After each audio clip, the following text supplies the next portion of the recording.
Hello and नमस्कार साथियों। आज मैं आपके लिए लेकर आया हूँ राणा सांगा, जिनका नाम संग्राम सिंह भी था। तो राणा सांगा के पिता जो थे रायमल, उनकी मृत्यु के बाद संपूर्ण मेवाड़ का भार राणा सांगा के कंधों पर आ गया। दुश्मन मेवाड़ पर मैली निगाहों से देख रहे थे। एक दुश्मन नहीं थे मेवाड़ के, दिल्ली से इब्राहिम लोदी ने मेवाड़ पर सन 1517 और 18 ईस्वी में हमला किया, किंतु वह राणा से हार गया। गागरोन के युद्ध में महमूद खिलजी ने भी राणा से मात खाई, है ना। सांगा ने ईडर के भारमल व मुजफ्फर शाह को भी हरा दिया। फिर एक दिन वो हुआ जो कभी नहीं हुआ। बाबर, जो अब तक किसी भी युद्ध में नहीं हारा था, बाबर वह अचानक बयाना के युद्ध में राणा सांगा से हार जाता है। बयाना के युद्ध के बाद बाबर ने फिर से मेवाड़ पर आक्रमण करने का विचार बनाया। बाबर, जो अभी तक किसी भी युद्ध में नहीं हारा था, किंतु बाबर की सेना ने मेवाड़ी मिट्टी की ताकत देखी थी। सेना ने युद्ध करने से मना कर दिया। बाबर की सेना राणा सांगा से बहुत ज़्यादा भयभीत हो गई थी, है ना। बयाना के युद्ध ने मुगल सेना का मनोबल पूर्ण रूप से तोड़ दिया।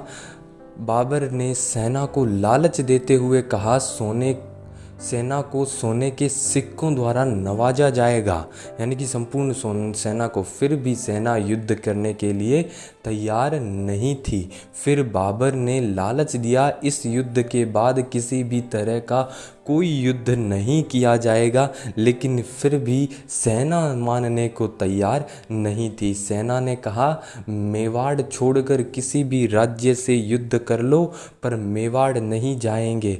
थक हार कर बाबर ने इस्लाम की दुहाई देकर युद्ध से पहले जिहाद की घोषणा की। सभी सैनिकों को न चाहते हुए भी युद्ध में आना पड़ा। इस बार युद्ध बहुत भयंकर होने वाला था, क्योंकि बाबर अपनी हार से बौखलाया हुआ था। बयाना में जो बाबर ने मात खाई थी ना, दूसरी तरफ सांगा ने सभी मित्र राज्यों को युद्ध के लिए बुलाया। फिर 1527 ईस्वी में सदी का सबसे खतरनाक युद्ध हुआ, जिसे खानवा का युद्ध कहते हैं। कब हुआ? 1527 में, है ना। सांगा जब युद्ध में घायल हो गया तो युद्ध का नेतृत्व झाला व अज्जा ने किया। इस युद्ध में सांगा हार गए। सांगा के शरीर पर 80 गांव नहीं है, ये घाव है, 80 घाव लगे थे भाई, 80 घाव लग गए थे।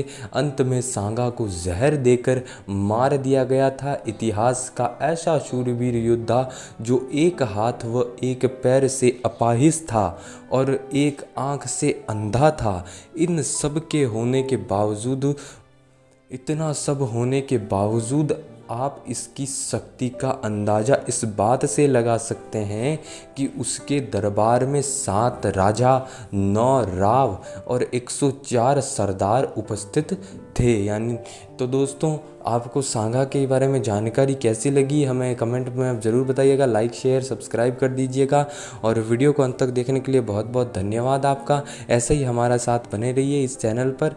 धन्यवाद।